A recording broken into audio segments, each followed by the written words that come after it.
The sky bled rust-orange through cracks in the planetarium dome.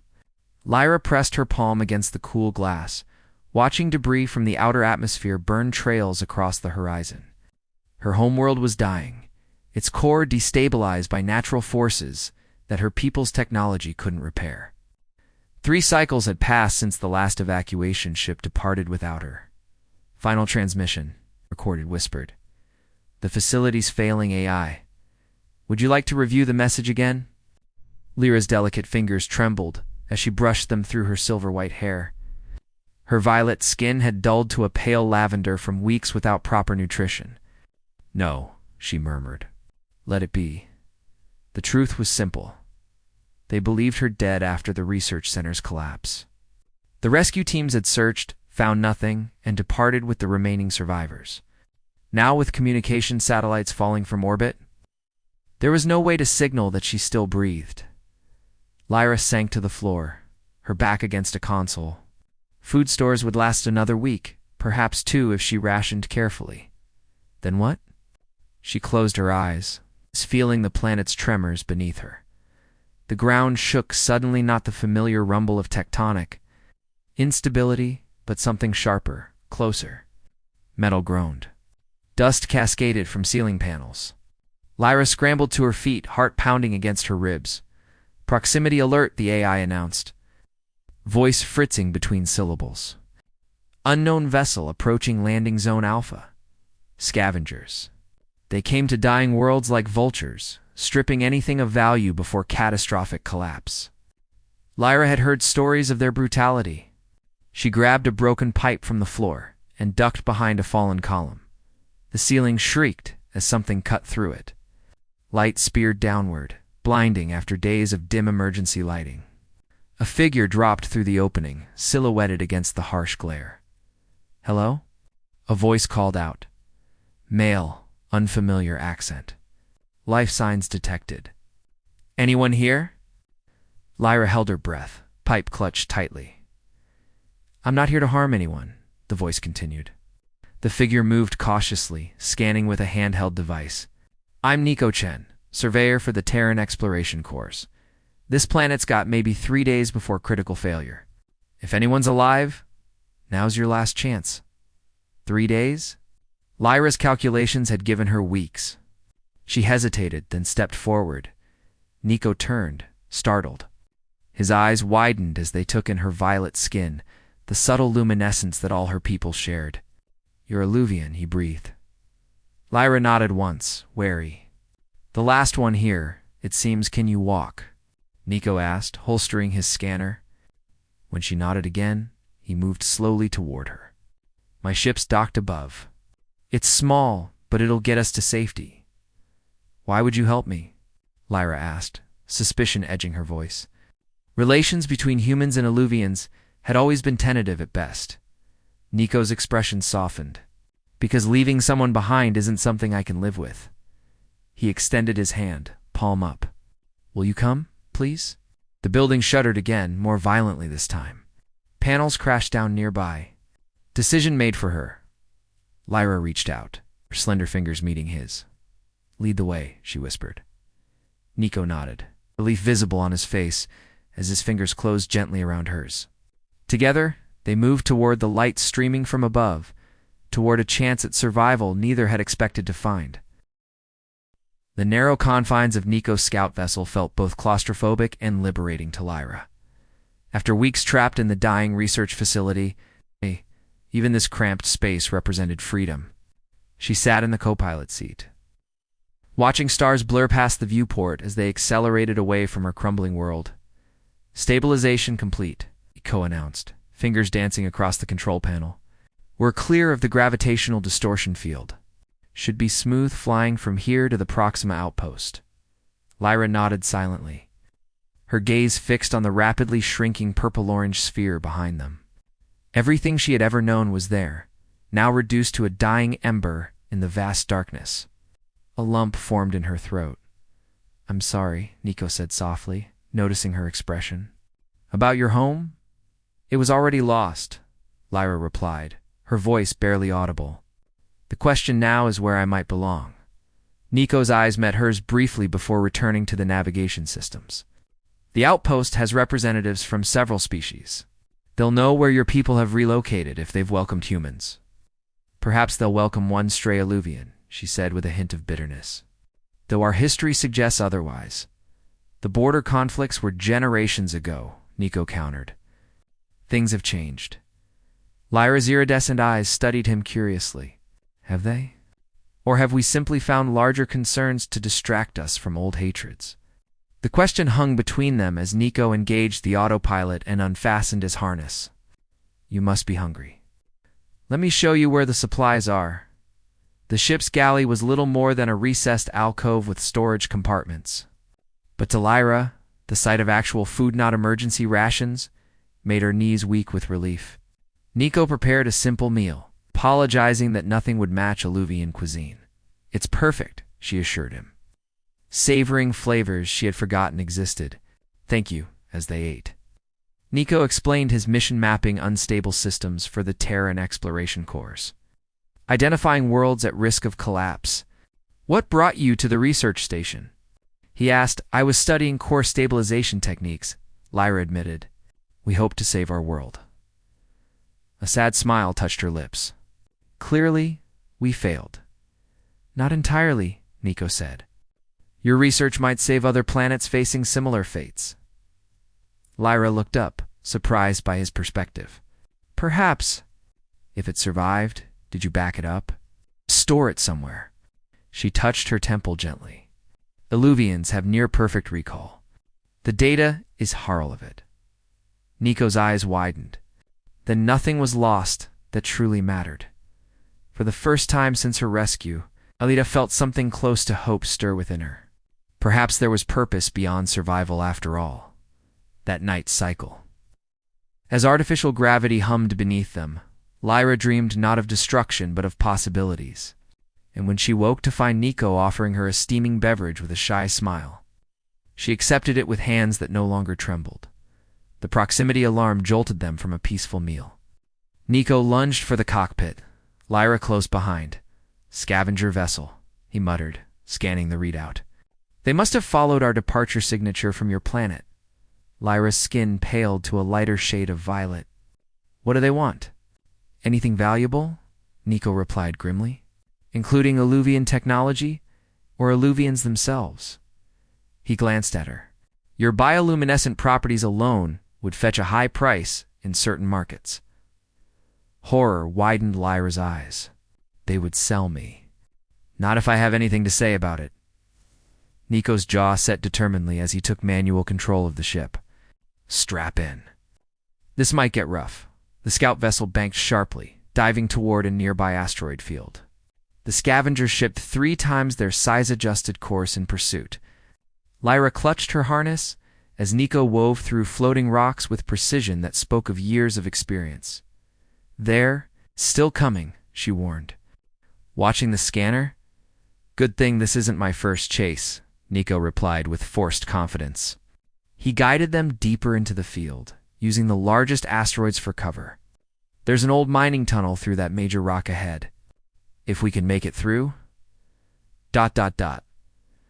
Double quotes, the ship scraped their hull. Warning lights flashed across the console. We're not going to make it, Lyra realized aloud. Nico looked at her, decision crystallizing in his eyes. There's an emergency beacon aboard. If we launch it on a different trajectory, they might follow it instead. A decoy? Worth trying. He programmed the beacon with rapid keystrokes, then met her gaze. But there's a problem. Someone needs to manually launch it from the airlock while we maintain speed. Understanding dawned on Lyra's face. You'll be exposed. Briefly. The suit should protect me long enough. Before she could protest, Nico was moving toward the equipment locker. Lyra followed, catching his arm. Let me help. 2 hands will be faster than 1. Their eyes held for a long moment before he nodded. Together then. In the airlock chamber, spacesuits donned. They worked in coordinated silence. Nico's fingers brushed Lyra's as they prepared the beacon, sending an unexpected warmth through her despite the chill of approaching danger. Ready? He asked, voice intimate through the suit's communication system. Yes, she breathed. The outer door opened, exposing them to the void. Stars wheeled overhead as the ship continued its evasive maneuvers. Together, they positioned the beacon, their bodies drifting close in the confined space. For a heartbeat that seemed to stretch eternally, Lyra felt Nico's hand steady her, strong and certain. Now, he commanded. They released the beacon, watching it streak away on its programmed course. The scavenger ship hesitated, then changed direction to follow the stronger signal. Back inside, suits removed, they stood facing each other in the narrow corridor, adrenaline still coursing through their bodies. Without thinking, Lyra reached up, her violet fingers tracing the outline of Nico's face. "You risked everything," she whispered. "For me," Nico's hand covered hers, pressing it gently against his cheek. "Some things," he murmured, "are worth the risk." Their lips met hesitantly at first. Then, with growing certainty, a bridge forming between worlds that had once seemed impossibly distant. The Proxima outpost loomed like a metal spider against the backdrop of stars, its 8 extended arms housing different sectors. Nico guided the ship toward Docking Bay 3, where a blinking green light welcomed them. "Home sweet temporary home," he said, trying to lighten the mood. The tension in Lyra's shoulders hadn't eased since they'd spotted the station. "The diplomatic sector is in Arm 6. We'll find representatives there who can help locate your people." Lyra nodded, her violet fingers intertwined with his. Since their moment after the scavenger escape, something had changed between them. Connection neither had anticipated but both treasured. "And what will you do? After you've delivered me?" The question caught Nico off guard. "I haven't thought that far ahead," he admitted. "My mission was to map the system, not ... not rescue stranded aliens." She finished with a sad smile, the docking clamps engaged with a shudder. Nico turned to face her fully. "I don't regret a single moment." Her luminescent eyes searched his. "Nor do I." The airlock cycled open, revealing to security officers waiting with regulation indifference. Their expressions shifted to surprise as Lyra stepped into view. Her violet skin, unmistakable even in the dim light. "Illuvian," one muttered. Hand instinctively moving toward his holstered weapon, Nico stepped between them. "This is Lyra, sole survivor of Research Station Epsilon. I'm requesting diplomatic intervention to reunite her with her people." The officers exchanged glances. "Protocol requires quarantine for unexpected alien arrivals," the senior officer stated flatly. "I'm not unexpected," Lyra countered, drawing herself to her full height. "I am a scientist whose research could save countless lives, both human and Illuvian." A standoff might have ensued if not for the arrival of a hurried-looking administrator. "Chen, your transponder went dark 3 days ago. We thought you were dead." "Nearly was," Nico replied. "Director Alvarez." "This is Lyra. She needs our help." Alvarez studied the Illuvian with open curiosity rather than suspicion. "Interesting timing. An Illuvian delegation arrived yesterday. First official visit in decades." Hope bloomed across Lyra's features. "They're here." "My people are here?" "Trade negotiations," Alvarez explained. "Though tensions are high, the delegation isn't exactly ... welcoming of human interaction." The following hours proved the director's assessment accurate. Sequestered in a sparse diplomatic chamber, Lyra faced 3 Illuvian representatives whose reception was colder than the void. "Outside." "Your association with humans compromises you," declared Elder Thaxam, his violet skin darker and more weathered than Lyra's.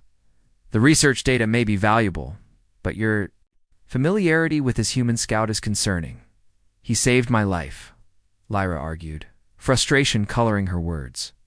"Without Nico, both I and my research would be lost. Perhaps that would be preferable to the alternative," Thaxam replied ominously. "Humans cannot be trusted. Their history proves this." Outside the chamber, Nico paced, periodically catching glimpses of the heated discussion through the observation window. Director Alvarez approached with a troubled expression.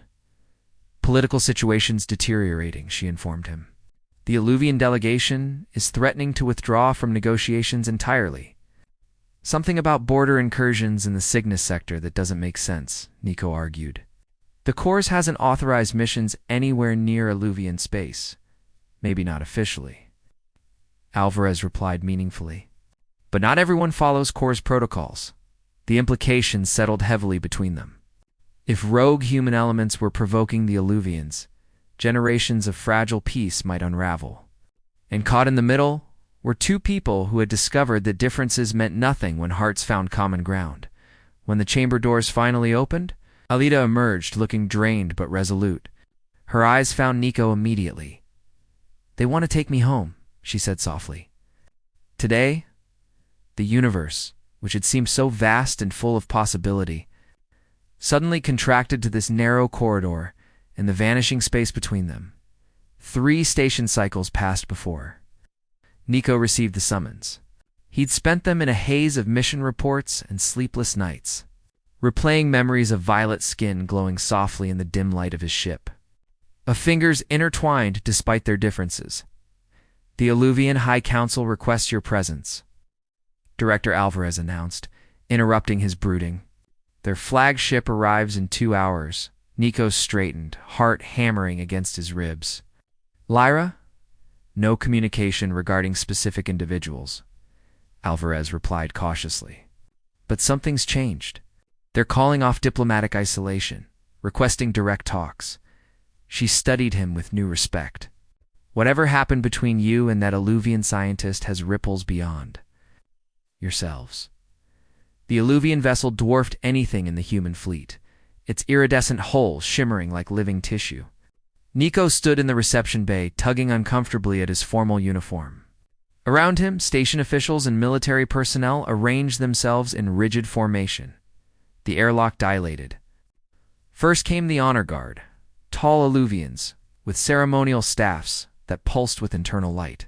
Then the diplomats, their elaborate robes signifying ranks Nico couldn't decipher. And finally Lyra, he breathed. She wore the robes of an Alluvian scientist, but around her neck hung a symbol he'd never seen before. Her eyes found his across the chamber. The slight upturn of her lips told him everything he needed to know. Elder Thaxam stepped forward. "Scout Nico Chen, your actions have been ... illuminating. The survivor you rescued has shared not only her research, but her experiences. Her testimony has exposed elements within both our societies working to reignite ancient conflicts." Murmurs rippled through the human delegation. Rogue military factions, Director Alvarez confirmed, operating without authorization, provoking border incidents. "On both sides," Lyra added, her voice carrying clearly.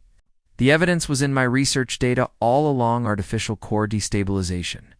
My world didn't die naturally. It was attacked by those who profit from our mutual distrust." Nico's eyes widened. "A third party? Who?" "That remains to be determined," Thaxam replied. "But we now recognize the need for ... alliance." He pronounced the word as if it were unfamiliar on his tongue. "Beginning with those who have already proven such cooperation possible." Lyra stepped forward, closing the distance between herself and Nico, around her neck. The symbol, a spiral of interlocking crescents, caught the light. "The Council has appointed me Ambassador of Cooperative Sciences," she explained softly. "The first such position in our history," Ambassador Nico repeated, fighting to maintain protocol when all he wanted was to pull her into his arms. "Congratulations." Lyra's eyes sparkled with barely contained emotion. "My first official act was to request a liaison from the Terran Exploration Corps. Someone with experience in cross-species, cooperation and planetary stabilization research." Hope bloomed in Nico's chest. "I might know someone qualified," he replied, a smile breaking through his professional facade as the formal proceedings continued around them. Their hands found each other, violet fingers intertwining with tan ones, in a gesture now familiar yet still exhilarating. What had begun as rescue had evolved into something neither of their peoples could have imagined. Proof that the greatest discoveries often come not from exploring distant stars, but from bridging the spaces between hearts. Later, as stars wheeled outside the observation deck, Nico held Lyra close, her violet skin luminescent against his, Think we can really make a difference? He whispered against her hair. Lyra lifted her face to his. We already have, she replied, for bringing her lips to meet his two worlds, finding harmony in the simplest, most profound connection of all.